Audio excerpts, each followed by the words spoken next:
नमामि धन्वन्तरिमादिदेवं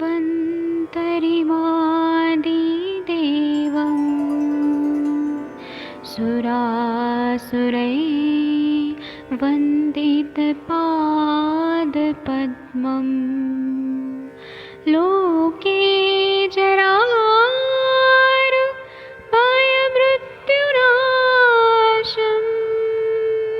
दातारमीशं विविधौषधीनां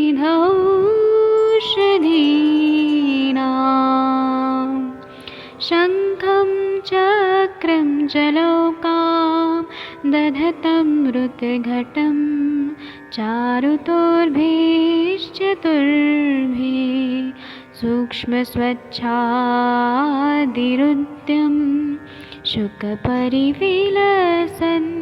मौलिनं भोजनेत्रं कालाम्बोदोज्ज्वलाङ्गं कटितटविलसत् चारुपीताम्बराढ्यं वन्दे धन्वन्तरिन्तं निखिलगदमिव प्रौढदावाग्निनीलम्।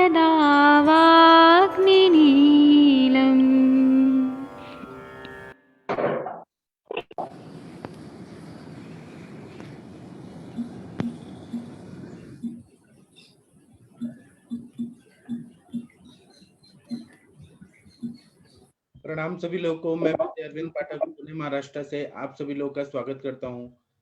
हम लोग अब माधव निदान के बाद अष्टांग हृदय शुरू करते हैं।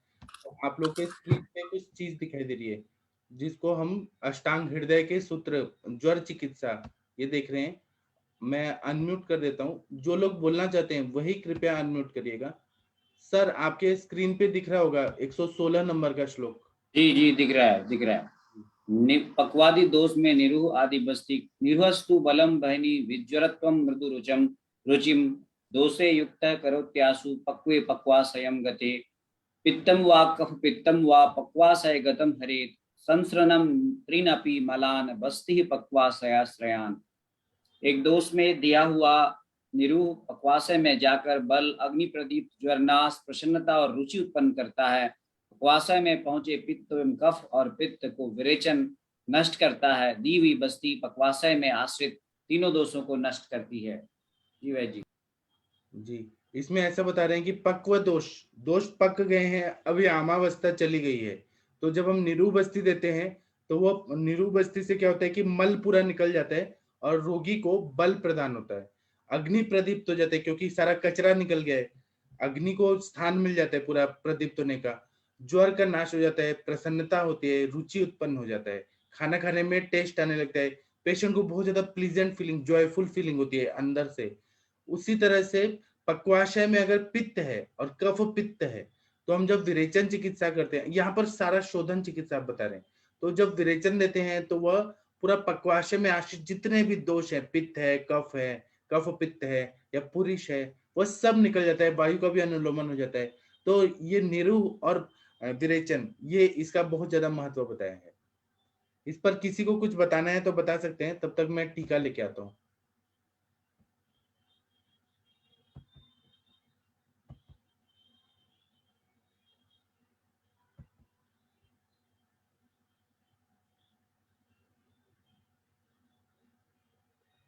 किसी को कुछ बताना है तो बताइए प्लीज, चुपचाप मत रहा करिए। सर वो उरक के बारे में बताना था सर। हाँ बताइए बताइए। सर जो लंग फाइब्रोसिस की केस है या फिर जो oral cancer with metastasis lungs होता है ना सर, उनमें ये लक्षण देखने को मिलता है। और दूसरा चीज, मैंने ओपन हार्ट सर्जरी का केस मेरे पास में बाद में आया था, किसी और लक्षण के लिए आया था, लेकिन सर उनकी शुष्कता, उनका जो मांस वो भी वहां पे देखने को मिलता। और जिसे बोलते हैं कि श्वास कृच्छता, आयसीन श्वास, ये सारे लक्षण, और तीव्र अग्निमांद्य, बहुत दीन अवस्था रहती है। तो ऐसे इन कंडीशन को भी हम उरक्षत में पकड़ेंगे ना सर। हाँ। और जैसे अभी एक सर ने बताया कि पवन सर ने, तो वैसे जो कोल्हापुर वगैरह के जो ये रहते हैं ना सर रेसलर्स, जो बहुत यंगस्टर एज में बहुत ज्यादा उनका खान पान भी अच्छा रहता है, बहुत हेवी ये मारते हैं वेट्स वगैरह सर, उन लोगों में भी सर उरोग क्षेत्र की प्रॉब्लम बहुत इसमें देखने को मिलती है। और पर्टिकुलरली जो लंग्स मेटास्टेसिस केस है, उनके टिपिकल लक्षण हमारा जो उरोग क्षेत्र है उसी से मतलब 90% उससे कोइंसाइड करते हैं, और व्यापकत्व भी वैसे ही मिलता है जैसे हमारे इसमें लाइन ऑफ ट्रीटमेंट किया है। तो देखिए ऐसे केसेस सर। और ये पहलवान लोग इतना वो सब करते हैं, लेकिन अंदर से उनको इंजरी हुआ रहता है, तो ये वायु का प्रकोप होके और फिर मृत्यु हो जाती है उनकी। सर उनके इंटेक में सर स्टीरॉयड और हेवी प्रोटीन रहता है, जैसे हम बोलते हैं ना कि अध्यशन, तो वो उस कैटेगरी में आएगा जिसकी वजह से अग्नि मांद्य होके बाद में वायु प्रकोप होता है। और दूसरा स्टीरॉयडल इंटेक रहता ही है सर, जो बड़े ओलंपिक्स या रेसलर्स या जो ये रहते, भले गांव के इसमें नहीं होगा लेकिन इससे भी वायु प्रकोप और पजव और अस्थिवस्योसिस दृष्टि देखने को मिलती है। लेकिन मैंने सर ऐसे कंडीशन में मैंने इनफर्टिलिटी इंड्यूस होते भी देखी है रेसलर्स में, जो स्टीरॉयड इनटेक हो रही है, लिटरली टेस्टोस्टेरोन लेवल काफी कम होने के बाद में इनफर्टिलिटी इंड्यूस हुई थी। तो वो भी मतलब ये शोष ही हुआ ना सर, शुक्र शोष हुआ।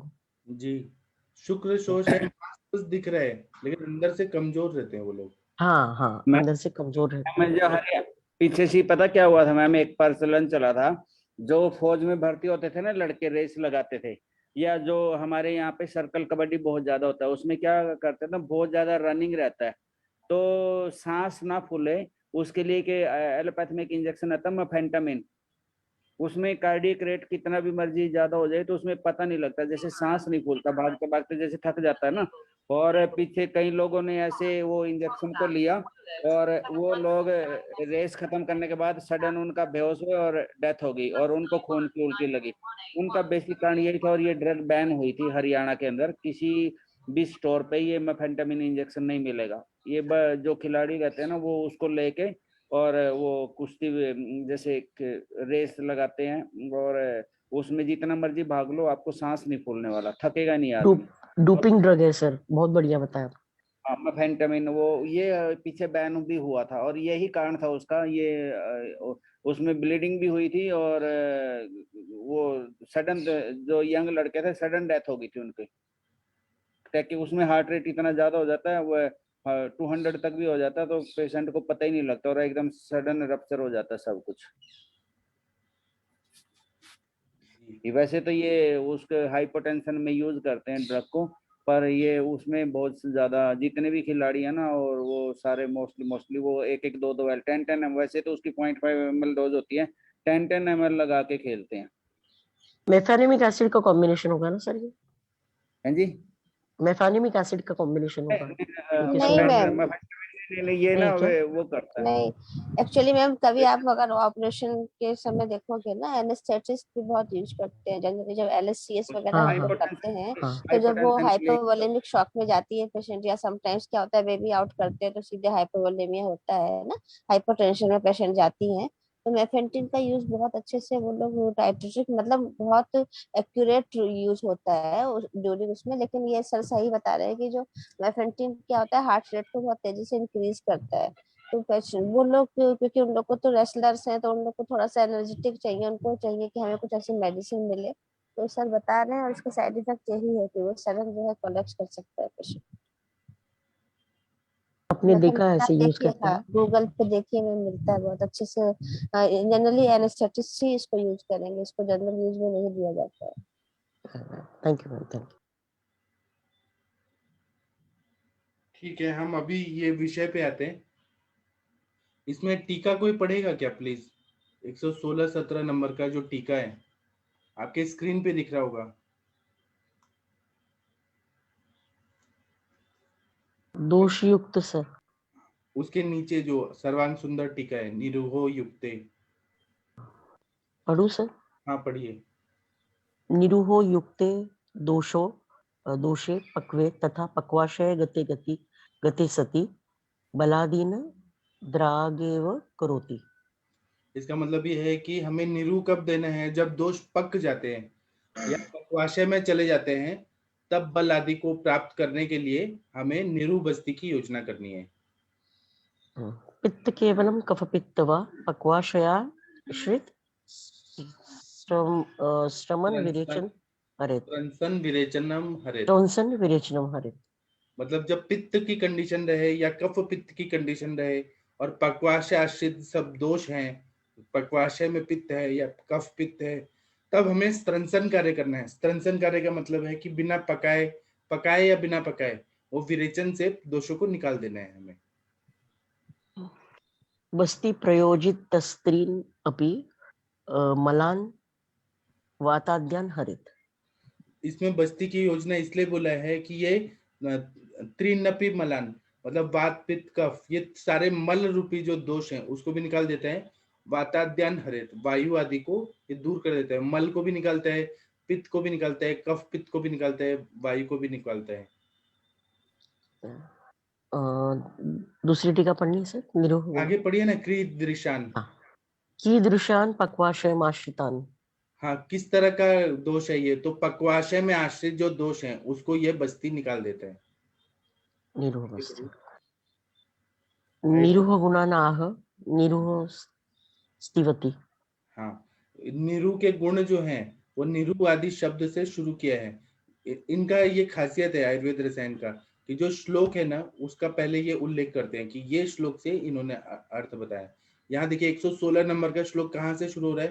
तो निरुहस्तु बलम। तो इसलिए ये बोल रहे हैं कि निरु के गुण का वर्णन निरु आदि शब्द से तु इति शुरू किया है। आगे पढ़िए।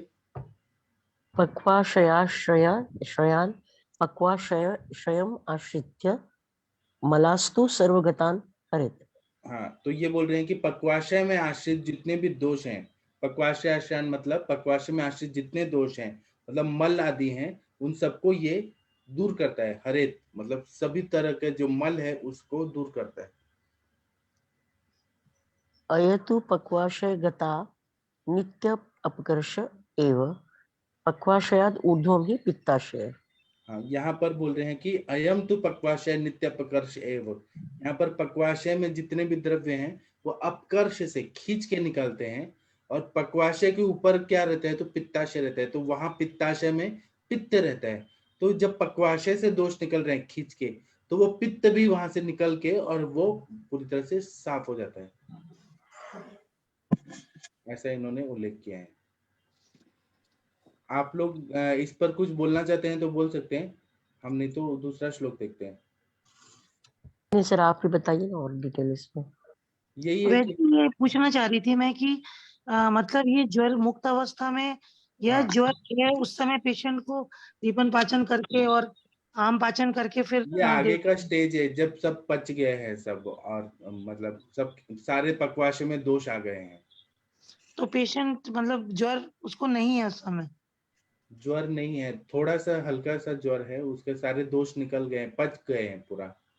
अच्छा, अब उसका मतलब मल में मल भरा हुआ है पेट में, वो निकालने के लिए ऐसा बोलते हैं। जी जी। ये 118 नंबर का श्लोक कौन पढ़ेगा? कोई भी पढ़ सकता है। वंदना मैम आप ही पढ़ दीजिए ना। जी पढ़ देते हैं जी। प्रक्षीण कफ पित्तस्य त्रिक पृष्ठ कटिग्रहे दीप्ता ग्रवेन बद्ध शक्रतः प्रयुजितानु वासना। पित्त के क्षीण होने पर त्रिक ग्रह पृष्ठ ग्रह कटी ग्रह में अग्नि प्रदीप्त होने से मल का अवरोध होने पर अनुवासन देवे।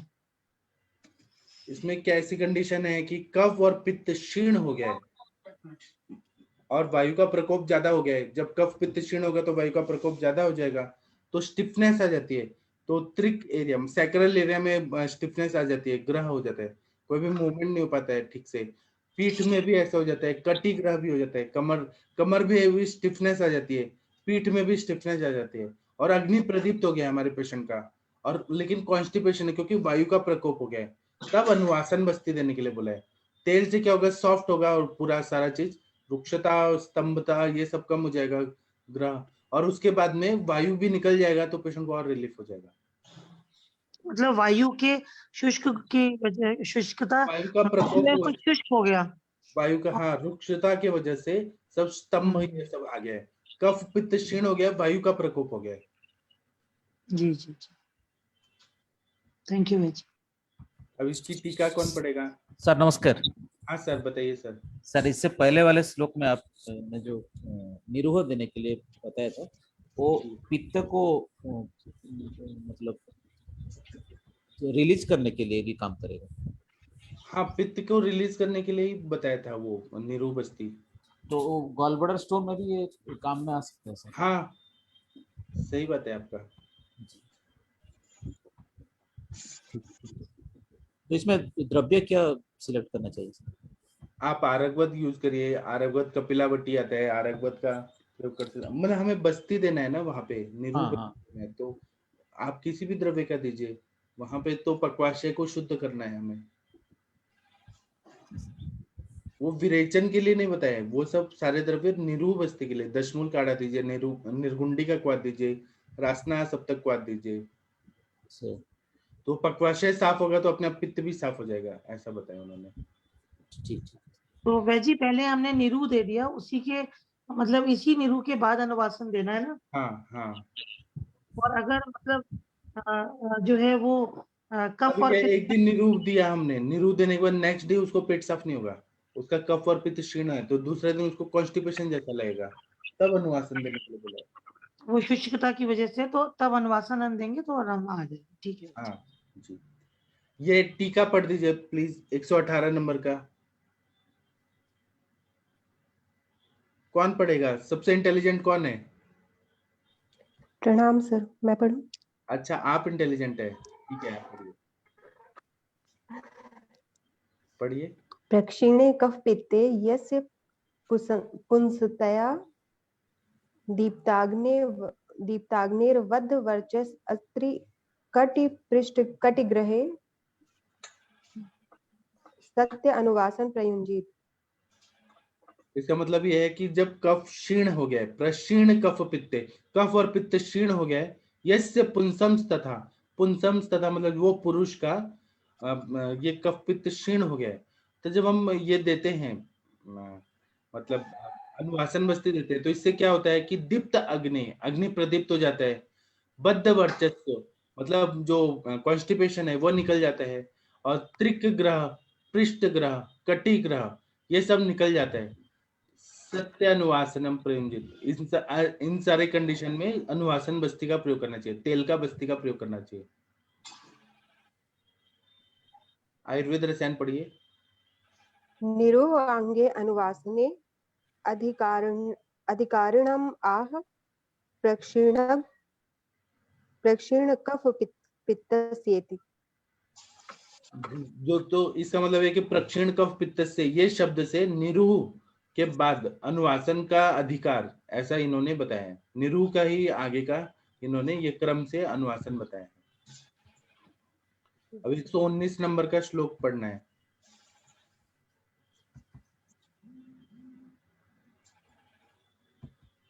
इसमें ज्वर नाशक बस्तियां बताई हैं। 119 नंबर का श्लोक आप लोगों को दिख रहा होगा स्क्रीन पे। हाँ, पटोल निम्ब छदन, ये वाला पढ़िए। पटोल निम्ब छदन कटुका चतुरंगुलै स्थिरा बला गोक्षुरकम मदनो शोर बालकै पयस्यर्धो।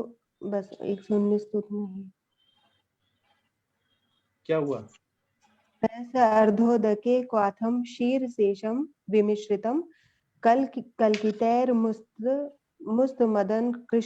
कृष्णा मधुक वत्सकै वस्तिम मधुघृताभ्याम च पीडये ज्वरनाशनम।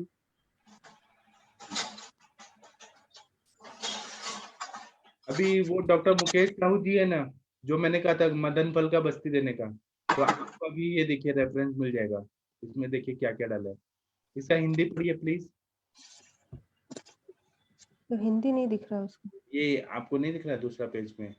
परवल। हाँ जी जी, ये सर।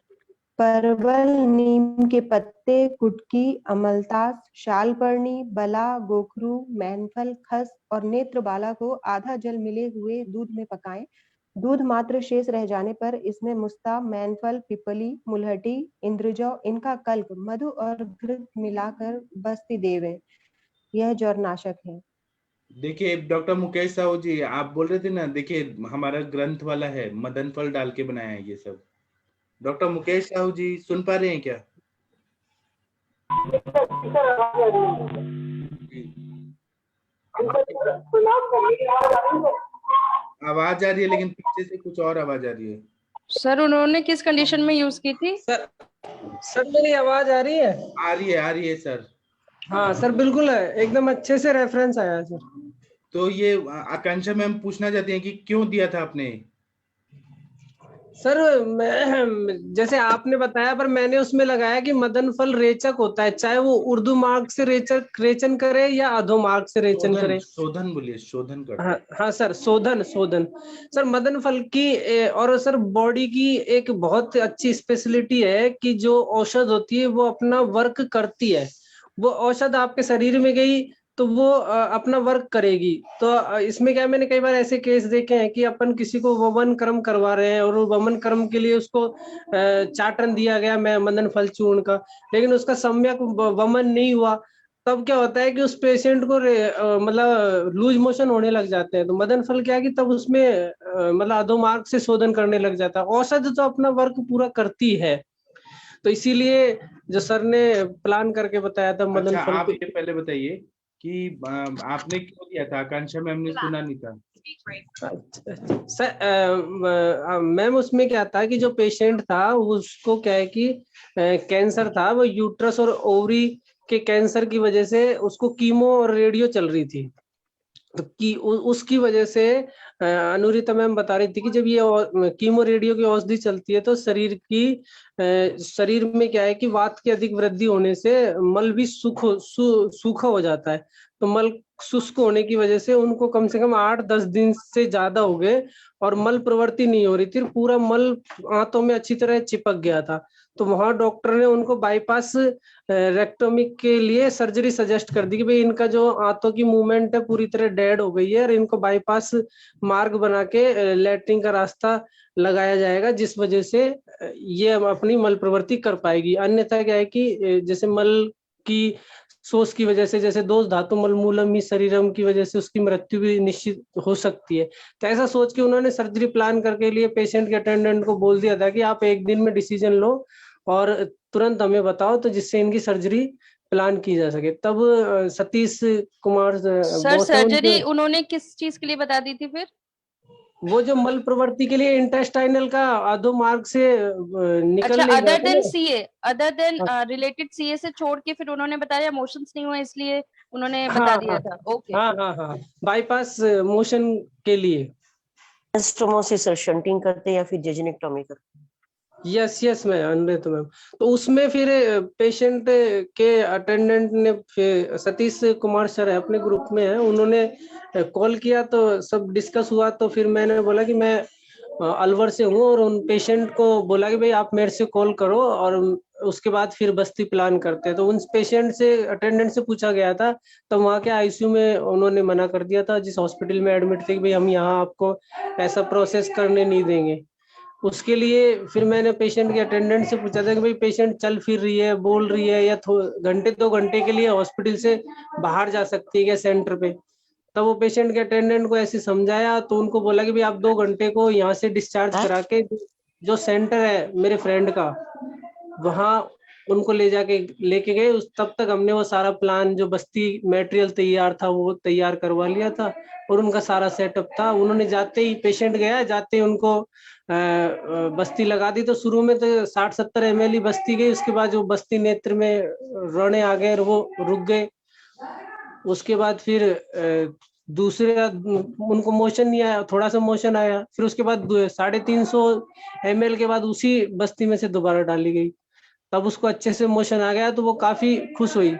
और ऐसे कैसे ही फिर उसको उनको यही ट्रीटमेंट दूसरे दिन प्लान किया गया था। तो उनको मोशन क्लियर होने के बाद फिर वो डॉक्टर ने भी उनकी सर्जरी को मतलब प्लान उनका चेंज कर दिया और पेशेंट को नेक्स्ट डे डिस्चार्ज कर दिया। तो आज पेशेंट के अपने घर पे हैं और ठीक है। उसके बाद डॉक्टर साहब सतीश जी के वहाँ पेशेंट को 2 और मदन फल चूर्ण वाली बस्ती लगाई उनको। तो उसके बाद वो 5वें 6ठे दिन से तो नॉर्मली मोशन पास कर रही है और आज अभी मेरी बात नहीं हुई, आज भी शायद उन्होंने आराम से मोशन किया। मेरे पास 2 बार फोन आता है पेशेंट की, जो बेटा है उनका और उनकी सिस्टर का भी आता है कि भाई माता जी को क्या डाइट प्लान रखना है। बाकी ये है कि आयुर्वेद में अद्भुत चमत्कार होते हैं, तो ये एक चमत्कार से कमी नहीं है कि उनकी सर्जरी पोस्टपोन हो गई। नहीं बाकी बिल्कुल वो सर, ये एक्चुअली मेरा भी एक ऐसा एक्सपीरियंस रहा था, मतलब मेरी मदर का रहा था। मतलब आपका ये केस सुन के मुझे अभी एकदम से याद आया। मतलब मेरी मदर को भी सीए गॉल ब्लैडर की हिस्ट्री थी। उस टाइम पे 3 मंथ्स हुए थे।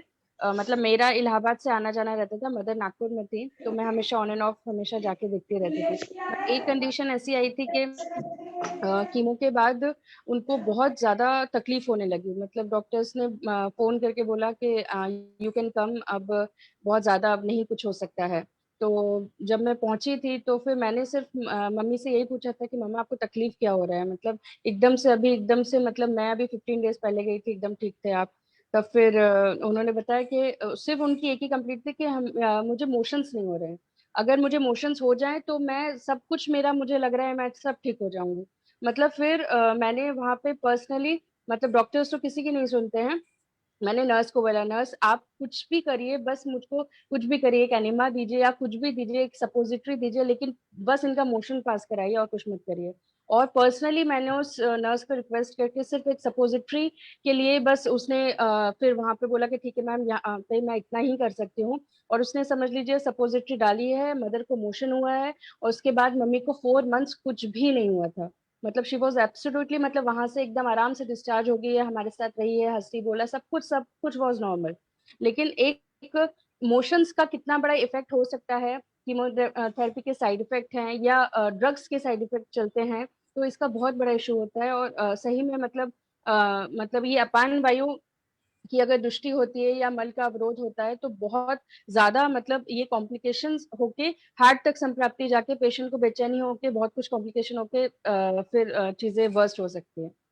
तो वही मैंने सोचा, मुझको आपने सुना ना तो मुझे भी एकदम से याद आ गया। डॉक्टर साहब ये केस थोड़ा ना डिफरेंट था। इसमें क्या था, जैसे कीमो दिया ना उन लोगों ने, हेलो बोलिए हेलो, बोलिए।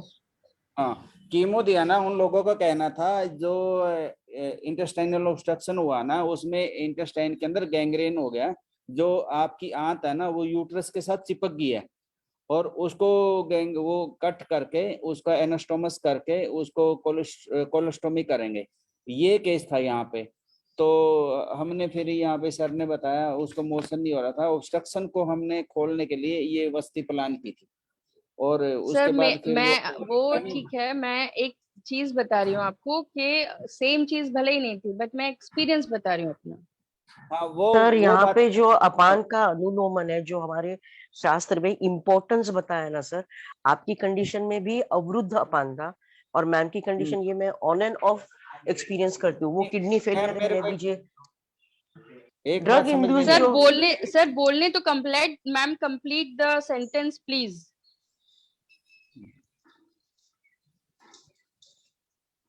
आकांक्षा मैम, आई। आपने जो बोलो, हाँ एक्सपीरियंस किया ना, वो बहुत बढ़िया एक्सपीरियंस आपने बताया, क्योंकि ये ऑन एंड ऑफ मेरे मतलब ध्यान में आता है कि वहां पे सिर्फ आप अनुलोमन या फिर विरेचन देते हो ना, तब भी आपकी, क्योंकि जैसे भले यहाँ पे केमोथेरेपी इंड्यूस्ड रुक्षता है, अवरोध है, या फिर आपकी कंडीशन में जो सर की कंडीशन में जो भी है वो केमोथेरेपी इंड्यूस या फिर मेडिसिन इंड्यूस, लेकिन बहुत ज्यादा दूषित सबसे पहले ग्रहणी होती है। और ग्रहणी मतलब हमारे शास्त्र में ग्रहणी अवयव भी बताया है जहाँ पे दृष्टि, और ग्रहणी के अवस्था में, ग्रहणी के अंदर जो रहने वाला हमारा अग्नि है, ये दोनों जब दूषित होते हैं तो इतनी सिवियरिटी होती है कि वहां पे जान जा सकती है। अगर आप उसको कॉन्कर कर लेते, अगर आप अपान के क्षेत्र को कॉन्कर कर लेते, जो मैं हमेशा लाइन ऑफ ट्रीटमेंट में देखती हूँ, और मैं कोई चीज नहीं छोड़ती हूँ कि जिससे बाकी मेन संप्राप्ति बाद में हम भंग करें, लेकिन पहले वहां पे अवरोध दूर होना चाहिए। तो दोनों के भी एक्सपीरियंस मतलब ये लेने लायक है कि हमें ऐसी कंडीशन में गिव अप करके मैं स्टीरॉइड कैसे बंद करूं, मैं हाइड्रोकोर्टिजन कैसे बंद करूं, उसकी वजह जो इंड्यूस्ड साइड इफेक्ट है उसको पहले कम करके अगर हम वात का अनुलोमन कर देते हैं, अवरोध दूर कर देते हैं। आपने जैसे 4 महीने बोला, शायद आपने पहले अगर कुछ इंट्रोड्यूस किया होता आयुर्वेद तो और ज्यादा शायद वो जीती, because there were lot of chemicals into chemotherapy and there is no result as पर आपने मेरा आज तक सुना होगा। कि आप वहां पे डर की वजह से केमोथेरेपी मत कराइए। वहां पे अगर आपको कुछ कॉन्कर है, कुछ ट्यूमर अगर आप बर्स्ट कर सकते हो, रिड्यूस कर सकते हो, उतनी देर तक ही केमोथेरेपी रखिए, लेकिन उसके साथ में आयुर्वेद जरूर रखिए। बिल्कुल मैम। मैम दैट टाइम आपके फैमिली डिसीजंस बहुत मैटर करते हैं, ये होता है। ये चीजें इस केसेस में बहुत एक्सपीरियंस, जब तक आप एक स्टैब्लिश डॉक्टर नहीं बन जाते हैं, मतलब जब आप फर्स्ट ईयर सेकंड ईयर या ऐसे में होते हैं तो वैसे भी आपकी बात को कोई बहुत हल्के में लेता है कि लेट इट बी। लेकिन आप अगर इस लेवल पे पहुंच जाते हैं कि हाँ वेयर यू कैन डिसाइड के what drug should be prescribed and किस तरीके से हम ये कर सकते हैं, तो definitely we can do many things. और मैम डेफिनेटली मतलब ये तो बहुत क्रॉनिक केसेस हो गए। हम लोग डे टू डे लाइफ में भी अभी कल ही एक पेशेंट मैंने देखा था कि एकदम से ओपीडी में पेशेंट आया और बोला कि मुझे बहुत घबराहट हो रही है, मेरा बीपी चेक कर लीजिए, मेरे सर में दर्द हो रहा है, चक्कर आ रहा है, फेंटिंग हो रही है, और अजीब सा लग रहा है। तो बीपी चेक किया, बीपी ठीक था एकदम, मेडिसिन खा रहा था अपनी, जो भी वो जस्ट ऐसे रैंडमली आया था खा रहा था। उसके बाद फिर उसने बोला मेरे को सिर्फ बीपी चेक कराना है, मुझे कुछ नहीं करना है। उसके बाद फिर जब वो पेशेंट जाने लगा, उसके बाद फिर 1 घंटे के बाद फिर से आया। फिर वो ये क्वेश्चन कहता है, मैडम मुझे 3 दिन से मोशंस नहीं हुए, क्या इसकी वजह से हो सकता है? फिर मैंने डेफिनेटली फिर मैंने लगा कि हाँ बिल्कुल यही कारण है आपके इसका, आप तो सिर्फ बीपी चेक कराने के लिए आए थे, इसलिए हम लोग बिना हिस्ट्री टेकिंग के कुछ नहीं करते हैं। तब फिर एक चीज से मतलब कितना उसके हृदय में इतना उसको हैवीनेस लग रहा था हार्ट में, और एकदम उसको ऐसा लग रहा था कि अब मुझे एडमिट होने की जरूरत पड़ेगी, कि मैं कहीं जाके एडमिट हो जाऊं क्या। तो इतना अपान वायु इतना यहाँ पे अनुलोमन का कार्य इतना यहाँ पे इम्पोर्टेंस है अपान वायु का, कि ये किसी भी हद तक कहीं पे भी कॉम्प्लिकेशन जाके सीरियस सिम्टम्स कर सकते हैं। Yes ma'am. प्रणाम छोटे मैम, बच्चों में मैम। जितनी संप्राप्तियां दिखती है ना मैम, उसमें ना ये बहुत कॉमन चीज होती है कि वहां पे नेग्लेक्ट किया जाता है कि नहीं 2 दिन हो गए मोशन नहीं किया, वो तो दिन में 3-4 बार करता था, अभी 1-2 बहुत डिफिकल्ट होता है। वहां पे भी आप इस अगर प्रिंसिपल को लगाते हैं ना, तो इतना शाश्वत आयुर्वेद आपको इंस्टेंट रिजल्ट गिविंग मिलता है, कोई बड़ी बड़ी डायग्नोसिस का जरूरत नहीं पड़ता है हमें। जी मैम। हेलो आकांक्षा में, बोलिए सर। मेरे पास भी एक ऐसे ही केस आया था। यहाँ के बहुत बड़े डॉक्टर हैं, उनकी वाइफ है, उनकी उम्र करीबन 70 ईयर्स ओल्ड है, 70 साल की है वो, और उनको पैरालिसिस है और डिप्रेशन की पेशेंट है। तो वो उनको 8 दिन से मोशन नहीं हुआ था, और उनको इतनी घबराहट, बेचैनी, और उनको नींद नहीं आना, और उनका पूरा पेट फूल गया था और एब्डोमेन पेन हो रहा था। तो वो उनको लेके आए थे मेरे पास, तो मैंने उनको नुरुवस्ती बना के दिया था। उसमें मैंने एरेंड मतलब सस ने नुरुवस्ती मैंने दिया था, और जब वो वस्ती करीबन मैंने 750-800 ml दिया था, और देने के बाद जब उनको मोशन हुआ है तो वो आधे घंटे मतलब टॉयलेट में रही, और बड़ी बड़ी गांठें उनको निकली मल की। और उसके बाद उन्होंने तुरंत मोशन करने के बाद 2 रोटी खाई, और करीबन वो 2 या 3 दिन आए थे मेरे पास, और उसके बाद उनका मोशन बिल्कुल क्लियर होने लगा था। और उनका ये कहना था कि साहब मैंने अपना एनिमा भी दिया, मैंने अपनी जो एलोपैथी की जो भी मेडिसिन मतलब देने वाली होती हैं मैंने वो सारी दी थी, पर उनको उतना मतलब आराम उनको मुझसे मोशन नहीं हो रहा था। और एनिमा से बोलते थे कि साहब इनको जब भी एनिमा देते थे तो उनको इतने लूज मोशन हो जाते थे कि वो उनको डिहाइड्रेशन को कवर करने के लिए ड्रिप लगानी पड़ती थी। तो उन्होंने वस्ती चिकित्सा मतलब ली, और 1-2 बार वो आते हैं, मतलब अभी जब मतलब बहुत ज्यादा उनका हो जाता है तो वो आते हैं हमेशा। मेरे पास 2 बार आ चुके हैं, और हमें अपनी निरुवस्ती और अनुवासन वस्ती 2 या 3 दिन देनी पड़ती है, और उसके बाद पेशेंट बिल्कुल ठीक हो जाता है, अच्छे से मोशन होता है, और आगे भी अच्छे से मोशन होता रहता है।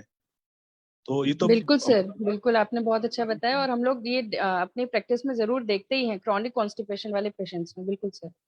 जी मैम। कि हम लोगों की जो ड्रग्स होती है ना उसमें बैलेंस्ड होता है, वात पित्त का मतलब वायु के लिए भी उसमें ऑयल्स पड़े हुए होते हैं, जिससे कि वो वायु की अधिकता भी नहीं होने देता। तो हमारा जो निरुवस्ती है वो सिर्फ ये नहीं कि मोशन इंक्रीज कर दिया और सिर्फ गट क्लीन कर दिया, वो सारे दोषों को संभाल के चलता है, इसलिए उसमें इफेक्ट आता है। जी जी, प्रशांत सर, दीपन पाचन भी हो जाता है, लेकिन हो जाता है। प्रशांत सर, जी आपने निरुक्ति और अनुवासन के लिए क्या क्या द्रव्य यूज किए? सर मैंने दशमूल, एरंडमूल, और आपका त्रिफला, अमलतास, सनाय, इस टाइप के कुटकी, इस टाइप के ड्रग दिए थे मैंने उनके नुरोवस्ती के लिए, और अनुवासन में मैंने उनको सहचर तेल का अनुवासन वस्ती दिया था, तो उनका बढ़िया मोशन, मतलब सेकंड डे से अच्छा मोशन होने लगा था, और वो करीबन 8 दिन 10 दिन से नहीं गई थी। बिल्कुल सर। और ये लोग हमें एनीमा बहुत कॉमनली, ये लोग जब भी कंप्लेंट लेके जाते हैं हॉस्पिटल में, तो इन लोगों को अधिकतर जैसे एनीमा दिया जाता है उसका कोई रिजल्ट नहीं मिलता है। वो बट मतलब कुछ भी, मतलब फिर वो लेग्जेटिव खा लें, कुछ भी खा लें, लेकिन कोई असर नहीं होता है। जब तक यहाँ पे हम लोग अपनी चिकित्सा नहीं करते हैं तब तक पेशेंट में फायदा नहीं मिलता और ना सिम्टम्स कम होते हैं सर। अच्छा एक्सपीरियंस है सर आपका। जी, और एक चीज मैंने और देखी कि जो वस्ती, अच्छा वो इतने मतलब मॉडर्न के डॉक्टर ने वो उतना उस पर फेथ नहीं करते हैं, लेकिन मैंने उनको एक चीज देखी कि जब भी मैंने वो वस्ती के लिए मेरे पास आते हैं, और मैं जब उनको वस्ती देता हूँ तो उनका जो राइट साइड का जो हेमीप्लेजिया है उसमें भी इम्प्रूवमेंट आता है। वो उनका पैर ज्यादा उठने लगता है, उनकी फुर्ती आ जाती है। मैं उनको इतना बोलता हूँ कि आप इसको क्यों ठीक नहीं कर रहे, इसका पूरा 100% इलाज है आयुर्वेद में, आप ये वस्ती कंटिन्यू करें तो इनका ये पैरालिसिस भी ठीक हो जाएगा। लेकिन वो नहीं मानते, वो अपना उनका सही बात है सर। मतलब कुछ कुछ पेशेंट होते हैं ना कि एक अपना माइंड बना लेते हैं कि हाँ मुझे इस चीज से यहाँ पे फायदा होता है, तो वो वहीं जाते हैं। दूसरी चीज के लिए वहां पे वो उनका दिमाग डाइवर्ट ही नहीं होता है। अब जबकि साफ साफ दिख रहा है कि बस्ती से इतना वात दोष का शमन होकर उनको खुद इतना रिजल्ट मिल रहा है, लेकिन उसके बाद भी वो तैयार नहीं हो रहे, तो उनकी उनकी ये विडंबना है। जी मैम जी, thank you. Thank you sir. Prashant sir, इसमें मेरा एक पेशेंट चल रहा है इस टाइम, स्टेरॉइड पे ही है वो। मैंने पहले भी डिस्कस किया था, वो फीमेल पेशेंट है, करीब 45 ईयर्स की। उसको जो लंग फाइब्रोसिस के लिए स्टेरॉइड चल रहे हैं, और एट प्रेजेंट वो मेरे पास आ रही है बैक पेन के लिए, क्योंकि आज 6 to 7 ईयर बैक वो मेरे पास बैक पेन के लिए ही आई थी। बट वो उस टाइम रिलीव हो चुका था, और अब इसने जब स्टेरॉइड लिए तो उसका वेट करीब 95 हो चुका है, और उसको फिर से बैक पेन जो है वो रियराइज हुआ है। तो 1 वीक उसको मैंने लिया है पंचकर्मा पर उसका मेन प्रॉब्लम आ रहा है कि उसको लूज मोशंस हो जा रहे हैं बार बार। उसका एक्चुअली दो जो निनटैब करके और एमएफएफ करके ड्रग चल रही है, उन दोनों का साइड इफेक्ट है कि वो उसमें डायरिया होता है। तो मैं उसमें वस्तियाँ प्रॉपर प्लान नहीं कर पा रही हूँ, कुछ इसमें आप सजेशन देंगे? अब वो ड्रग बंद नहीं कर सकते क्या आप कुछ दिन के लिए? ड्रग तो बिल्कुल बंद नहीं कर सकते, वो जयपुर से उनकी चल रही है, और कोई मतलब मैं भी अभी उनको लंग फाइब्रोसिस के लिए टच नहीं करना चाह रही हूँ। मेनली वो जो मुझे स्पॉन्डिलोसिस के लिए आए हैं, लंबर स्पॉन्डिलोसिस के लिए। क्या दे रहे हैं? वस्ती के द्रव्य मेरे जो पहले मैंने सबसे पहले प्लान किया था वो मेरा क्षीरबला ही था। मैंने कुछ फ्रंगण भी होगा, क्षीरबला ऑयल, और उसके बाद फिर माधुतैलिक का मैंने उसको निरू देने की कोशिश की, पर वो सिर्फ 5 मिनट्स भी होल्ड नहीं कर पाई माधुतैलिक तो। और ना ही उसने सबसे पहले जो मैंने क्षीरबला दिया था वो भी उसने होल्ड किया। 5-10 मिनट्स होल्ड करती है, then she has to go. तो उसको करा दीजिए, डिपल्पशन बाद में दीजिए ना उसको आप। जैसे अपन अपना नान्य मास्टर का दी चूर्ण हो गया, या सर की आम पाचक बट्टी हो गई, या दाक्षा सब हो गया, ये सब दीजिए। बस्ती देने के बाद उसको 1 घंटे तक लिटा के रखिए, आप एकदम मत उठाइए उसको। और का ये क्या कहते हैं कि उसको निरोबस्ती भी दे रहे हैं क्या? नीरू सिर्फ एक दिया क्योंकि वो होल्ड ही नहीं कर पाई। मैंने उसको अनवासन ही दोबारा ट्राई किया, दोबारा भी अनवासन के लिए ही लिया। उस पर मैंने धनवंतर मेजुपाकम लिया आपकी बार। आप प्रॉपर जिससे तेल बचे उसका। और नहीं तो 1-2 दिन ब्रेक कर दिया तो क्या प्रॉब्लम है? हाँ, ब्रेक और मौत डाल सकते सर उसमें थोड़ा। ठीक है, लेकिन अगर 1-2 दिन ब्रेक कर दिया और उसके बाद दिया तो होल्ड होने लगेगा। कुछ दिन ब्रेक करके उसको दीपन पाचन औषधियां देने के बाद में वस्तियां प्लान करूं। हाँ, ऐसे सर यहाँ पर मैं अभी दीपन पाचन के लिए क्या देखी, मैंने ओरल ड्रग भी सब बंद किया हुआ है उसका, क्योंकि उसको मतलब ड्रग्स खाने के संग मोशन होना, वो फ्रीक्वेंसी ऑफ मोशन इंक्रीज होना। दाढ़ी मास्टर चूर्ण दीजिए, वो संग्रहण भी करेगा दाढ़ी में ना। दाढ़ी मास्टर चूर्ण दीजिए, दाढ़ी मास्टर चूर्ण पे कुछ दिन रख के उसके बाद में फिर बस्ती प्लान करूँ। हाँ मैम, आप ये बस्ती कंटिन्यू करेंगे ना तो विश्वास कीजिए स्कारिंग और डैमेजिंग होता है फाइब्रोसिस में। उनका जो भी ड्रग है ना, आप एक विश्वास करिए, अगर आपने होल्ड लिया तो आप 7 डेज उसका ड्रग्स बंद करके रखिए। वैसे भी वो ट्रीटमेंट नहीं है, आप स्टडी करके देखिए, और लंग फाइब्रोसिस को ही रिजल्ट मिलेगा, क्योंकि वहां पे वात का प्रकोप और वहां पे शौशिर्य वगैरह बढ़ जाता है, जिसकी वजह से फाइब्रोसिस होता है। तो यहाँ पे ये बस्ती अगर चलेंगी तो उसको वहां पे भी रिजल्ट देगी। और उसकी कैपेसिटी बढ़ेगी। जो सर मैम वो बता रहे बिल्कुल वैसे तैयार नहीं है, बिल्कुल भी ड्रग्स रोकने के लिए तैयार ही नहीं है। और मतलब दिख रहा है मुझे कि वो सिर्फ इम्यूनोसप्रेसेंट ड्रग दिया जा रहा है उसको, और उसको इम्यूनोसप्रेसेंट मैम इतना फास्ट स्कारिंग और इतना फास्ट लीजन बढ़ता है। आप उनका जो भी समझदार व्यक्ति होगा उसको प्रॉपर तरीके से काउंसिल करके उसको बोलिए हाँ इसकी वजह से जो भी रिजल्ट है उसको कोई जो भी साइड इफेक्ट है वो नहीं होगा, लेकिन उल्टा यहाँ जो हम ट्रीटमेंट देंगे उससे उसका लंग फाइब्रोसिस हील होने में मदद होगा। आप 7 दिन बंद करें, 7 दिन में क्या होगा, बिल्व है, दाड़िम है, अपना दीपन पाचन और मात्रा बस्ती जो भी स्नेहन का है वो बहुत अच्छी तरह से काम करके आप सबसे पहले वात का जो भी रुक्ष गुण है उसके ऊपर कंट्रोल कर लेंगी। और वात का एक बार प्रकोप कम हुआ तो फाइब्रोसिस का रेट भी कम होगा, क्योंकि वहां पे बहुत फास्ट स्कारिंग होता है, डैमेजिंग होता है। और मतलब अवरोधात्मक की संप्राप्ति या फिर अवरुतवाद की संप्राप्ति होती है फाइब्रोसिस में। बहुत अच्छा रिजल्ट मिलेगा क्योंकि बस्ती ट्रीटमेंट है वहां पे। मीनल मैम उनको ग्रहणी पे काम करो ना आप, कोई पर्टिकुलर, जैसे मैम ने बताया ये दाढ़ी मास्टक चूर्ण है, सर ने भी बताया दाढ़ी मास्टक चूर्ण है, बिलवादी चूर्ण है, गंगाधर चूर्ण है, उसमें पर्टिकुलर डाल के, और वो ग्रहणी का पार्ट ये इसमें ग्रहणी पे भी काम करे ना, उसमें तुरंत फायदा होगा उसको। मल का अभी जो अगर एट प्रेजेंट कंडीशन है, हाँ सर, उसका ये कंडीशन है, उसका ये कहना है कि मैम आप एक्सटर्नल ट्रीटमेंट कर दीजिए, पर इंटरनल ड्रग्स के लिए वो इसलिए अवॉइड करें क्योंकि जो एमएमएफ ड्रग है उसके जो उन्होंने दी हुई है कि उसके संग कोई भी ड्रग जो है वो इंटरेक्ट करती है आप उसके ड्रग मत दीजिए, आप उनको बोलिए कि आप केवल अदरक और लहसुन का चटनी खाइए खाने के पहले। मीनल मैम आप कटी बस्ती भी कर सकती हैं उसकी। वो तो चल रहा है सर, एक्सटर्नली कटी बस्ती और स्नेह स्वेदन तो चल रहा है। स्नेह स्वेदन करा दीजिए उसका। शिरपाक की योजना करिए ना मैम, शिरपाक की योजना करिए। शीरपाक, हाँ मैम, क्योंकि वो बोले ना मेडिसिन नहीं, तो वहां से दीपन पाचन द्रव्यों का सिद्धक शेप दे सकते हैं क्या, तो उनको तो यही लगेगा कि मेडिसिन, उनको बोलने से वीकनेस का। देखिए मैम यहाँ पे do and die condition Ayurveda को स्कोप मिल रहा है, और आपको कुछ भी करके अगर चांस मिलता है तो यू कैन शो मिरेकल्स। मुझे बस इतना ही समझता है, तो आप करिए अच्छे से घृत और क्षीर से सिद्ध करके, क्योंकि किसी जगह से उनका स्नेहन होना जरूरी है। बस्ती कल्पना में भी ना मीनल मैम आप कुछ औषधियों को इस तरह से कर सकते हैं जैसे मैडम ने बताया, और आपको एक्सटर्नल देना है तो आप देखिए जो आपके पास शोधनादि गण का जो आपके पास चैप्टर है ना, जैसे उसमें बत्सकादि गण दिया हुआ है ना, मुष्कादि गण दिया हुआ है, तो उसी गण को आप संस्कारित कर लीजिए घृत से, क्षीर से ना, और उसकी कल्पना आप जब पेशेंट को देंगे तो आपको दोनों तरफ से फायदा मिलेगा, पेशेंट भी सेटिस्फाइड होगा और बस्ती कल्पना से भी आपको उसका इफेक्ट मिलेगा ही मिलेगा। तो औषधि को थोड़ा सा आपको, जैसे आपको लग रहा है ज्यादा मोशन लग रहा है इस समय, तो थोड़ा सा कुटज बिल्व का आप योग बना के उसी का आप घर बना दीजिए, उसका उसी के साथ या आप क्षीर कल्पना करके उसकी बस्ती भी दे सकते हो आप। तो थोड़ा सा आप उसको अपने को वो करिए, और अगर वो ऑलरेडी नहीं ले पाती है तो आप वो गण जो हमारे पास आए हैं पूरे शोधनादि गण है उसमें आप एक बार देखेंगे तो आपको बहुत अच्छे से युक्ति मिल जाएगी उसकी, उसी हिसाब से बस्ती देंगे तो इफेक्ट मिलेगा। ओके मैम, बस्ती के जो द्रव्य हैं वो मैं बस्तकारी और मुस्कादी गण के द्रव्य से सिद्ध कर लेती हूँ। जी मैडम, इससे आपको जो पेशेंट का अतीस है, जैसे अति विषा बहुत फायदा करता है, इसमें नागर मोथा बहुत फायदा करता है, इसमें थोड़ा देवदारू है, शुंठी है ना, बत्सक है, मतलब कुटज है और बिल्व है, इस सब के ड्रग्स, ये सारी ड्रग्स लेके अगर आप उसको कल्पना बना ले और उस कल्पना से आप मात्रा वस्तु दे देंगे तो पेशेंट को इफेक्ट आएगा, मोशन भी कम हो जाएगा। ओके मैम, मैडम मर्म अग्निकर्म भी ऐड कर सकते हैं। जी सर। हाँ सर, मर्म एंड अग्निकर्म भी ऐड कर सकते हैं। हाँ एक्सटर्नल करना है तो कर सकते हैं। Okay ma'am, thank you ma'am.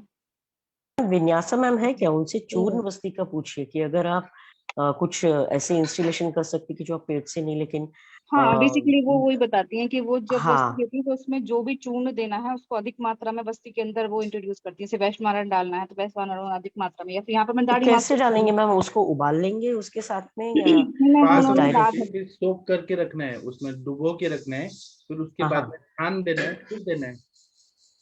कैसे कैसे सर? पहले क्वाथ बनाना है। हाँ वैश्वानर क्वाथ बना दिया, क्वाथ बनाने के बाद उसको उसमें ये वैश्वानर डाल के रख दिया, अच्छा डुबो के सोक करके रख दिया, 1 घंटे के बाद छान दीजिए और छान के दे दीजिए। तो कि ये योजना कर सकते हैं ना सर, उनको क्या मालूम कि आप क्या द्रव्य दे रहे हैं, और एक्सटर्नल बस्ती अगर वो ये होती है तो बहुत अच्छा काम करेगी, सीधा अग्नि और चूर्ण डालिए या फिर कुटज और बिल्व डालिए मैम ने जैसे बताया। हाँ यस सर सर। प्रणाम। हाँ सर बताइए सर। सर कुछ बोलना चाह रहे थे यहाँ पर सर, जो है हाँ इस तरह के सर पेशेंट मेरे पास भी आते हैं और जो एलोपैथिक दवा छोड़ना नहीं चाहते और आपसे लेना चाहते हैं, तो मुझे जनरली ऐसे पेशेंट में रिस्पांस नहीं मिलता सर। तो मैं फिर तो सर एलोपैथिक दवा बंद कराता हूँ सर, जो है इसमें स्पेशली जो है डायबिटीज और हाइपरटेंशन की दवा छोड़ के बाकी दवाएं तो सर मैं बंद करा देता हूँ, तब मुझे सर रिस्पांस यहाँ पर मिलता इनके साथ ये लाइफ सेविंग ड्रग है, वो स्टेरॉइड हटा नहीं सकते, वो है। एमएमएफ स्टेरॉइड का मैडम ग्रेजुअल विड्रॉल करें धीरे धीरे, क्योंकि कौन सा दोनों ड्रग है साथ उनका? जी मैडम। कौन सा ड्रग चला रहे हो? दो ये जो मेन चल रही है एमएमएफ करके है, एमएमएफ 500 और एक निंटेब, ये जो फाइब्रो एडिनोमा पे मैसेज जो कर दीजिएगा, मैं आपको मैम ये लाइफ सेवर बोली जाती है लेकिन उनके पास का लास्ट ड्रग होता है ये, जैसे हाइड्रोकोर्टिजोन है, यह लास्ट ड्रग रहता है उनका, और वो भी फाइब्रोसिस को मतलब स्कारिंग रोक नहीं सकता, उसको कुछ दिन तक दबाएगा और उसके बाद में बहुत फास्ट बढ़ेगा। आप मुझे सिर्फ ड्रग मैसेज कर दीजिए, मैं थोड़ा स्टडी करके बता। ठीक है मैम, इसमें मैं मैडम डालती हूँ आप। जी ग्रेजुअल विड्रॉल करें हो जाएगा। सर आपको जैसे रिजल्ट सर इसलिए नहीं मिलते क्योंकि जो डेली एलोपैथिक ड्रग लेते हैं डेली वो ग्रहणी को दुष्ट करते हैं, जी डेली सर हेतु सेवन जी चालू मैडम रहता है, और वो भी जी 12 घंटे में स्लो। लिटरली ऐसी कुछ जो सिस्टमिक रिलीज वाली दवाइयां है ना सर, वो तो इतना नुकसान करती है किडनी लिवर और ग्रहणी को। सबसे पहले मतलब वो जिंदगी भर वो बीमारी से नहीं छटपटाता है, लेकिन वो ग्रहणी दृष्टि की वजह से छटपटाता है। इसकी वजह मेरी मॉम है गॉल ब्लैडर निकालने के बाद में, जी जी और मैं जी फेस करती हूँ ये सारी सिम्टम्स को। इसकी वजह से मतलब जैसे आप बोल रहे हैं वैसे मैं ड्रग इमीडिएटली बंद करा देती हूँ। उसमें सिर्फ इतना दिखती है कि जो कार्डियक एक्टिविटी या ब्रेन को कुछ ट्रिगर ना मिल रहा हो, या उसका जो भी सिम्टम्स है वो इमीडिएटली वहां पे ना तकलीफ दे। बाकी ड्रग बंद करा के हमारा कुछ एक अच्छा रसायन जोड़ देना है, पर्टिकुलरली जहाँ पे भी क्षयात्मक संप्राप्ति है वहां पे बृहनीय, ज्येष्ठमद और गुडुचि बहुत अच्छा काम करता है, क्योंकि कैंसर में भी मैं पैरेलल लाइन जब ट्रीटमेंट करती हूँ तो उसके साथ में। और दूसरा रक्तपाचक और रसपाचक, ये दो चीजें जो भी है वो धात्वाग्नि मानदेय नहीं होने देती है। तो जब धात्वाग्नि मानदेय नहीं होगा, धातु क्षयात्मक संप्राप्ति में नहीं जाएगा, और एक छोटा भ्रूण आपका क्षीर के फॉर्मेट में या घृत के फॉर्मेट में अगर चलेगा, अगर पेशेंट कन्विंसिंग है तो कोई भी ड्रग मैंने आज तक right from AKT to right from any steroid asthmatic into status asthmaticus का भी केस मैंने विदाउट स्टीरॉइड निकाला है। तो just don't worry about the drug, लेकिन आप मुझे भेज देंगी तो मैं बता दूंगी। और आप लीजिए मैम, आप दोनों भी संप्राप्ति कॉन्कर करेंगे अगर आपको ये केस मिल गया तो। Yes ma'am. एक पर्टिकुलर पेशेंट मैं शेयर करना चाह रहा हूँ मैडम। Yes sir. मेरे पास एक पेशेंट आता है, उसको आर्थराइटिस भी है, आमवात, और साथ में ग्रहणी भी है। तो मेरे पास जो आमवात का भी इलाज करा था, ग्रहणी का भी इलाज करा रहा था, तो कह रहा था कि मैं जो है पेट के लिए मैं ज़्यादा आराम नहीं मिल रहा है, मैं बीएचयू में गैस्ट्रो में है, डॉक्टर बहुत फेमस है, अंजना मैडम जानती हूँ, उनके पास जाके दिखाता हूँ। तो मैंने उनसे कहा कि आप जो है फिर दोनों चीज़ वहीं दिखाई एलोपैथी में ही, या तो फिर आप आयुर्वेद ही करिए। तो उन्होंने कहा नहीं, मैं आमवात की चिकित्सा क्या कराता हूँ, आर्थराइटिस की और पेट की वहाँ कराता हूँ। मैंने कहा फिर लौट के मेरे पास ही आएंगे, और खुदा न खास्ता 15-20 दिन बाद फिर मेरे पास लौट के आए, डॉक्टर साहब आराम नहीं मिला। तो मैंने कहा इसमें आपको समय लगेगा और आप वेट करिए। तो अभी वो मेरा अंडर ट्रीटमेंट में, उनको आराम है। ये मैंने उदाहरण देखे हैं। और ऐसे ही एक पेशेंट सर जो है पाठक सर, जो एक पेशेंट थे, मैं आप पूछते थे ना सर, जो जिनको एसाइटिस थी। हाँ हाँ एसाइटिस सर, तो वो जो है अपने आप जो है बीच बीच में प्रोटीन पाउडर क्या क्या जो उनके एलोपैथिक डॉक्टर्स ने लिख रखा था वो ले लेते थे। वो पूरी तरह से फॉलो नहीं करते थे और वो जो है लंघन नहीं कर पा रहे थे। तो अब पता लगा सर एक्सपायर हो गए। हाँ तो ऐसे ही है ना, ज्यादा होशियार लोग रहते हैं ना तो वो हमारी बात नहीं मानते, हम पे विश्वास ही नहीं होता। Thank you sir. पूरा ये प्रोटीन पाउडर वगैरह सब क्या है, ये सब ग्रहणी तुष्टि करता है सब। प्रणाम सर। हाँ जी मिश्रा जी बोलिए सर। सर जो बोल रहे हैं ना दीक्षित सर के बारे में, तो हमारा भाई है सर, जो बताया ना लीवर उसका ट्रांसप्लांट के लिए बोल रखा, और इतना प्रेमी है दीक्षित सर का सर कि कभी ठीक नहीं हुआ, लेकिन वो दीक्षित सर के पास ही जाता है। ठीक ना सर। तो अभी वजन 35 किलो हो गया सर, और पूरी तरह से उसका एकदम लीवर डिस्टर्ब है, ग्रहणी तुष्टि है, और किडनी भी अब डिस्टर्ब हो रही है सर।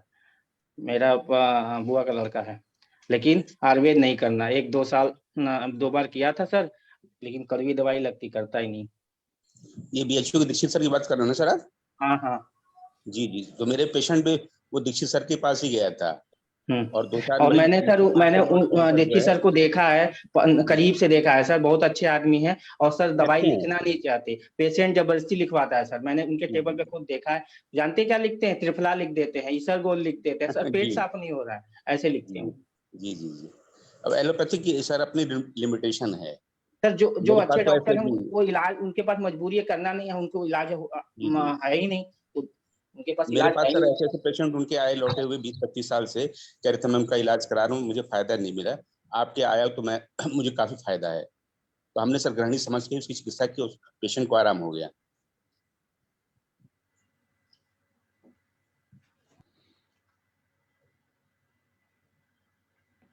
जी, और किसी को कुछ बताना है क्या? नहीं तो ये टीका कंप्लीट करके फिर बंद करेंगे। कोई टीका पढ़ेगा संस्कृत में, जो बस्ती का हमने मदन फल से शुरू किया था। देखिए चर्चा कहाँ से कहाँ चली गई। कोई टीका पढ़ दीजिए please. Patola Devi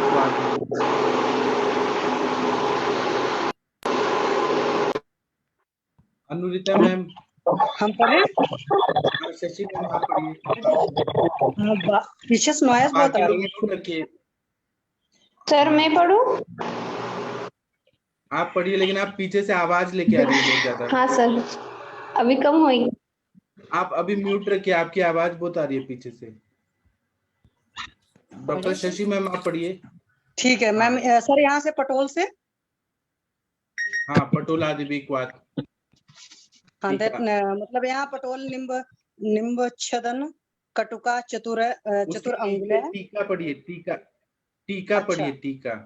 okay sir, sorry sir. पटोलादे भी क्वाथ क्षीर अर्घोद के क्षीर शेष तथा मिश्रित कल की कृतैर द्रव्यर मुस्तादिविर मुस्ताविर मधु आगे मधु घृताभ्याम च योजित बस्ती ज्वर नाशन दद्यात।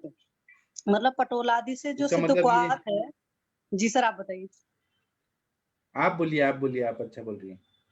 नहीं सर, ये है कि पटोलादि से जो सिद्ध क्वाथ है उसके साथ क्षीर अर्धोद के क्षीरावशेष, मतलब क्षीर जो पाक करना है उसमें आधा बचना वो चाहिए, है आधा ना? डालना है। तो काढ़ा जो है ना, वो शीर डाल के फिर उसको उबाल देना है। उबालने के बाद आधा जब हो जाए, शीर शेष रह जाए अर्धोदक, उतना लेना है। और उसके बाद में क्या डालना है? तो कल्क डालना है, द्रव्य डालना है, मुस्तादिव डालना है, मधु घृत डालना है, और इसको मिक्स करके और इसकी बस्ती देना है। जी सर। डॉक्टर मुकेश साहू जी के भी पेशेंट को हमने घृत डलवाया था, क्योंकि मदन फल जब जी भी सर। आता है ना तो वायु का प्रकोप करने का चांस रहता है, इसलिए जब हम हाँ जी घृत सर। डाल देते हैं तो कॉम्प्लिकेशंस नहीं होते हैं। सर क्षीर बस्ती में भी हम ऐसे ही डालते हैं ना? हाँ बराबर। ये आयुर्वेद फिर रसायन पढ़ दीजिए। जी सर पढ़ रहे हैं आयुर्वेद रसायन में। निरूहम आह पटोल निम्बेति पटोल निम्बयो छदनम छदन पत्रम। अच्छदन पत्र उसका पर्याय था, याद नहीं आ रहा है। पयसो द्वय भागो पटोलादि क्वथित क्वथित चोदक त्यक्तो भाग इति वर्दो इति वर्दोत्कत्वम न स्याप्यो स्याप्य उदर तरसाम इत्यादि वचनात् समत्वे प्राप्ते अर्धत्व अर्धतु अविधि चतस्रः पर्णनी। नहीं बस रुकिए, बस बस बस रुकिए। ठीक है सर, सॉरी। बता ठीक रहे है हैं कि सर। निरूप जब देना है तो पटोल आदि का देना है। पटोल निम्बयो छदन पत्रम, इन सब के पत्ते लेने हैं। पैसो दो भागो, दूध जो है वो डबल लेना है, दूध ना डबल लेना है। और पटोल आदि को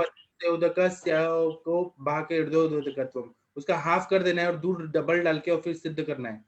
फिर बोल रहे हैं कि तिक्त रस ही नहीं डालना है उसमें, न स्योप्यो तिक्त रस इत्यादि वचनात् समत्वे प्राप्त अर्धत्व में। इसमें ना हमें आधा क्वाथ करके फिर उसको दूध में पकाना है, ताकि उसका तिक्तत्व जो है वो ना बढ़े और उससे वायु का प्रकोप ना हो।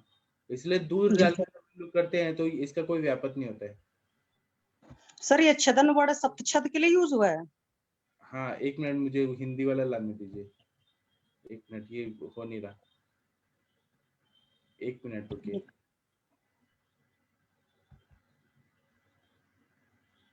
इसमें कुटकी के लिए बोला है, परवल, नीम के पत्ते, कुटकी। कुटकी का पर्याय है अच्छदन? एक बार चेक करना पड़ेगा, यहाँ तो कोई कुटकी। मैं उसमें देखूंगी द्रव्य गुण में एक्चुअली। हाँ, देख के बताइएगा शाम को। हाँ जी सर, मैं देखूंगी पक्का। Okay sir. ठीक है, आप लोगों में से कोई रुद्राष्टक पढ़ सकता है सर क्या? सर एक मिनट सर, इसमें मतलब जैसे अभी इसमें बस्ती में जो बताया है, तो क्या इसको हम दीपन पाचन आम पाचन करके, जैसे इमरजेंसी में हम लोग बस्ती देते हैं, तो क्या इसका उपयोग किया जा सकता है कि जो फॉलो 100% कर? नहीं, 100% देने से, परवल है, नीम के पत्ते हैं, तो जी कुटकी, सर। ये सब तो मदन फल के साथ देते हैं तो दोष निकल जाते हैं। और इसको ज्वर ओके, में तो हर कंडीशन में, आमवत में भी दे सकते हैं। जी सर, बिल्कुल बिल्कुल, क्योंकि उसमें भी ज्वर की हिस्ट्री रहती है। ठीक है सर, तो मतलब ज्वर की जो भी कंडीशन है उसमें हम योजना करके दीपन पाचन आम आप पाचन करके इसका प्लान कर सकते ज्वर हैं। में भी दीजिए और हर व्याधि में दीजिए इसको, हर व्याधि में। बस तरुण ज्वर में ठीक। मत दीजिए, आमावस्था में ना जी दीजिए, जी जी जी बाकी सर। हर कंडीशन में दीजिए। ओके, वहाँ पे भी थैंक यू अग्निमांद्य सर। है और दोषों की लीन अवस्था है वहाँ पे। हाँ, सब जगह दीजिए। हमने ठीक है, ये thank you sir. Doctor Mukesh ji के पेशेंट में ये थोड़ी ना देखा आमावस्था निरामावस्था, हमने बस दे दिया पेशेंट को। ओबेसिटी में काम करेगा, मोटापा में? जी, मोटापा में भी काम करेगा। डॉक्टर रवि सर, आप कुछ बोलना चाहेंगे क्या? डॉक्टर रवि कुमार सिंह सर, आप जी सर। रुद्राष्टक पढ़ना चाहेंगे क्या?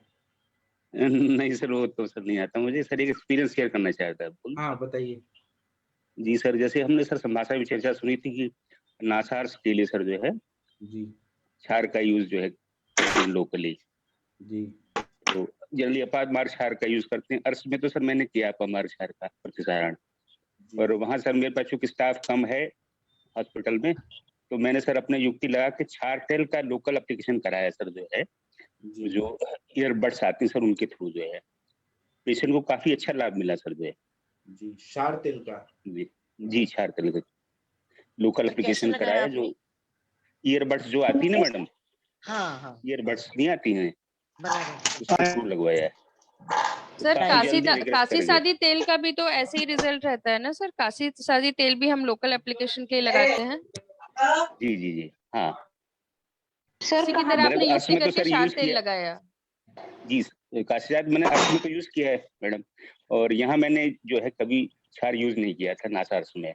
तो मैंने जी युक्ति जी सर। लगा के सोचा, मैंने कहा मैं स्टाफ मेरे पास ज्यादा लंबा चौड़ा नहीं है, तो मैं स्वयं कर नहीं सकता, मेरे मरीज रहते हैं। तो फिर जी मैंने सर, उस तेल व्यक्ति से तेल ना कहा कि आपने तेल यूज तेल किया से है ना? लोकल एप्लीकेशन, जी जी क्षार तेल का लोकल जी एप्लीकेशन कराया। जी जी जी। पेशेंट खुद ही ओके करता सर। था, सर वो आया गुदा बताया कि मुझे बहुत आराम है। सर ओके, थैंक यू नासार्स सर। में लगे सर, पॉलिप में, जी नाजल जी पॉलिप। जी जी जी जी जी जी जी सर। बहुत थैंक यू अच्छा सर। बताया आपने सर। कोई रुद्राष्टक कर दीजिए, शांति पाठ कर दीजिए प्लीज, क्योंकि सर मैं टाइम। कर दूं? पढ़ देती मैं हूँ। कर दूं? चलो मैम कर रहे हैं। हाँ, वंदना मैम आप करिए, कोई रुद्राष्टक भी पढ़ कर। देती हूँ मैं। हाँ ठीक है। नमामि शमीशान निर्वाण रूपम विभुम व्यापकम ब्रह्म वेद स्वरूपम निजं निर्गुणं निर्विकल्पं निरीहं चिदाकाशमाकाश वासं भजेऽहं निराकारमोङ्कार मूलं तुरीहं गिरा ज्ञानगोतीत मीशं गिरीशं करालं महाकाल कालं कृपालं गुणागार संसार पारं नतोऽहं तुषाराद्रिसङ्काश गौरं गम्भीरं मनोभूतकोटि प्रभाश्री शरीरम् सुरन्मौलिकल्लो लिनी चारुगङ्गा लसद्भाल बालेन्दु कण्ठे भुजङ्गा चलत्कुण्डलं भ्रू सुनेत्रं विशालं प्रसन्नाननं नीलकण्ठं दयालं मृगाधीशचर्मा वरममुण्डमालं प्रियं शङ्करं सर्वनाथं भजामि प्रचण्डं प्रकष्टं प्रगल्भं परेशम् अखण्डम् अजं भानु कोटिप्रकाशं त्रयशूलनिर्मूलनमशूलपाणि भजेऽहं भवानी पतिभावगम्यं कलातीत कल्याण कल्पान्तकारी सदा सच्चिदानन्ददाता पुरारी चिद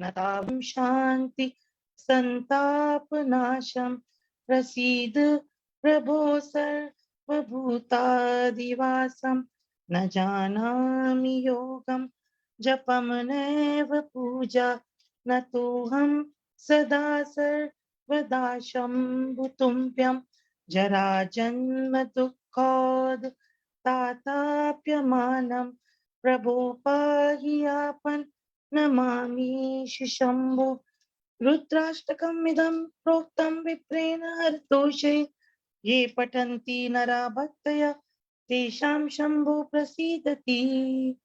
गला बैठा हुआ था इसलिए थोड़ा गड़बड़ पड़ा, सॉरी वैद जी। Beautiful ma'am, thank you. Thank you.